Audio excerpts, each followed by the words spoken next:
adding some more gold to them to give them more of a pop, more of a presence, so the gold would really stick out. And basically what I'm doing is I'm putting in gold streaks, kind of like to create a cloud effect almost like marble, I guess you could say.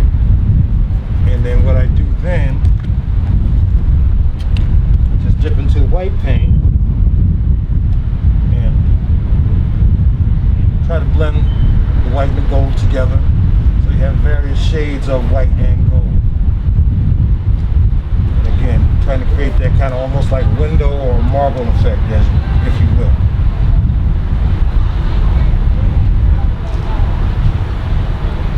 How long have you been doing painting? Or is that your profession? I've been painting and drawing since I was 5 years old. It's not necessarily my profession, but it is something that I've done for a long time, and sometimes I get work. Sometimes I've done some exhibits here and there. I exhibited my work at the Basketball Hall of Fame. Done some exhibits around here, some local exhibits. I'm also a musician, professional musician, and I'm also a writer.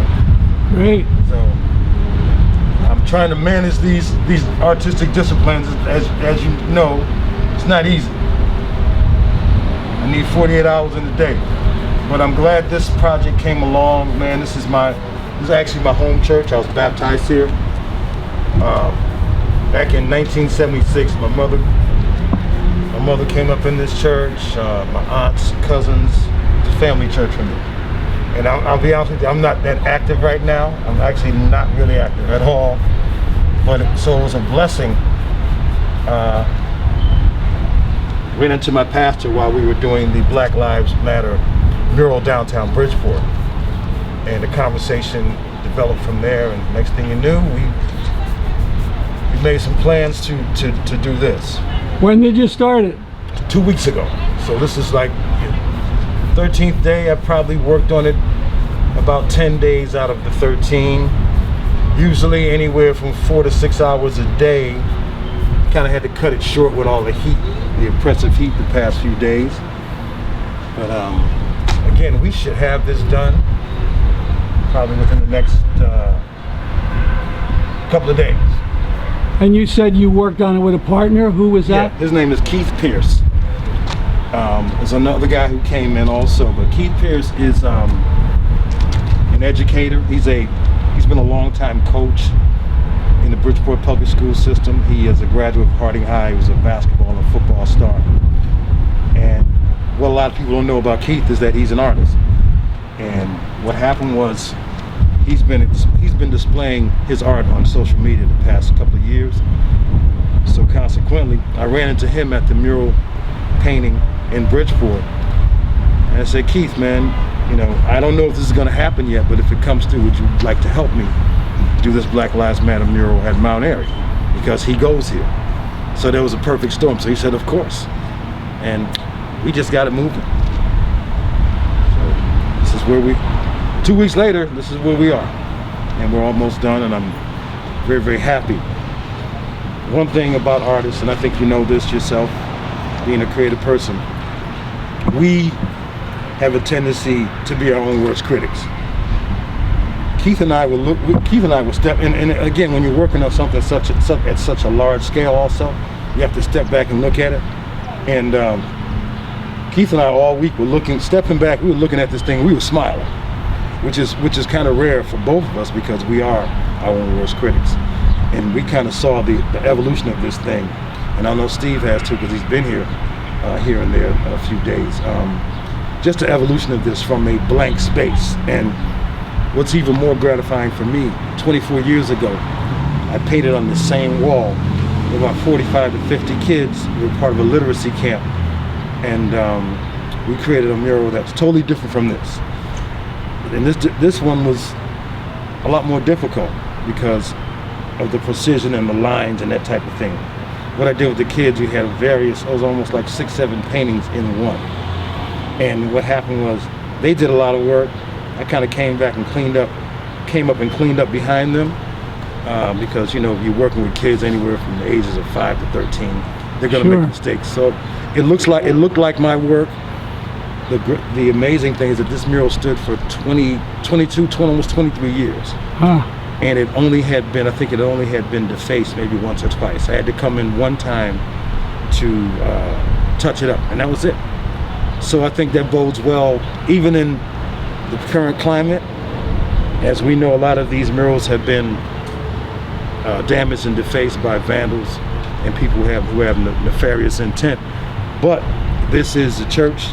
I consider this sacred ground. I think there's a built-in respect factor. I don't see that happening. I mean, it could happen, like I said, considering the current climate.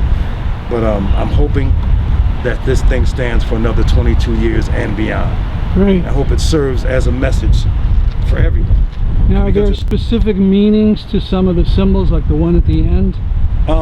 This is a Ghanaian, this is an African symbol. Uh-huh. Now, I'm off the top of my head, I forgot what it, oh, it does mean God, I'm sorry.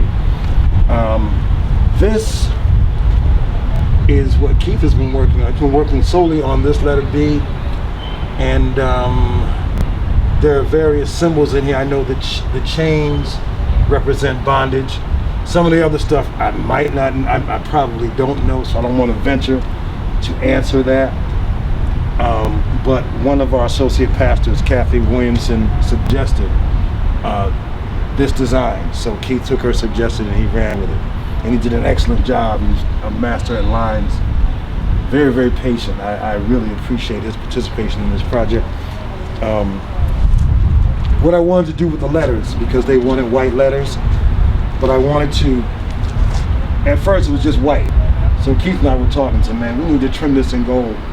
Consequently, we trimmed it in gold, and like I was telling him, adding this gold in here to kind of create that marble type effect.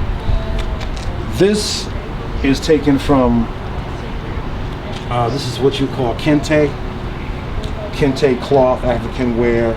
I've got a scarf that's a kente scarf. What I did was I took elements of the kente colors and kind of made them, kind of incorporated them into this K, added a few things here and there, but people know right away when they see that, they recognize that as kente colors. Now, this, I don't want to mispronounce the name, but I know it's ANKH. So, and I'm not even going to try to pronounce it, but it's the symbol for life. It's also part of the Mount Aery Baptist Church logo. The logo consists of this, but there's also some drawings around it to depict people. So again, this is the symbol for life. I think this is self-explanatory. Power to, from, and by the people. And the collective power that we don't always show, and a lot of times that's due to the systemic conditions that are thrust upon us. So this is always going to serve as a reminder. And somebody, my thing is, if you walk by and you see this fist, it's got to hit you some kind of way. And the thing that immediately comes to mind for me is power. Now as we move down with the M, this is I just completed this M today. This was a derivative of what you would call a African mudcloth design. A lot of people wear stuff that's very similar to what I did here. Basically, all I did was take the ideas and the pictures that I saw of mudcloth designs, and I combined them. I incorporated them into the body of the letter M. So people will recognize it especially when they see these white spots. I didn't do a direct copy of the mudcloth, but I basically, between using what I saw and my own imagination, was able to come up with this. And I'm a big stickler for color, and I wanted a bright color because we didn't want all the letters to be busy, but we wanted some to really stand out. Now, this is a sign of Ra. This is the third eye meaning your mind. This is something that I've incorporated with many of my own personal paintings. This eye was part of the first mural, and I was asked to do this again. Originally, it was just a black and white simple eyebrow, this here. I decided it needed a little more color. So I added pigmentation, melanin. And speaking of melanin, for the R, this is what you would call, for me anyway, it's a melanin chart, a melanin scale that depicts all colors of the black experience. You're going from the darkest of brown all the way down to the lightest of light. And on the end, just like in the beginning, we have the Ghanaian symbol for God again. That's the gist of it. It's really extraordinary. And when you explain it all, it's even more interesting. Well, I'm glad I was able to explain it. You know, because sometimes we have artists that can't explain their own work. And again, it was, I thank the church staff, Pastor Bennett and Pastor Williamson, for helping us navigate through the process and giving us some ideas. And what's this church, the name of this church and address? Mount Aery Baptist Church, 73 Frank Street, Bridgeport, Connecticut. And you'll be hoping people will look at the mural and come into the church and so on. Absolutely. Well, for one thing, for those, when this pandemic, if we get some relief and people start to attend on a more regular basis, they can't help but see it. So, and we're going to have a dedication next Saturday here. I don't know what the time is going to be. I guess I'll find that out within the next couple of days. Well, thank you so much. Thank you.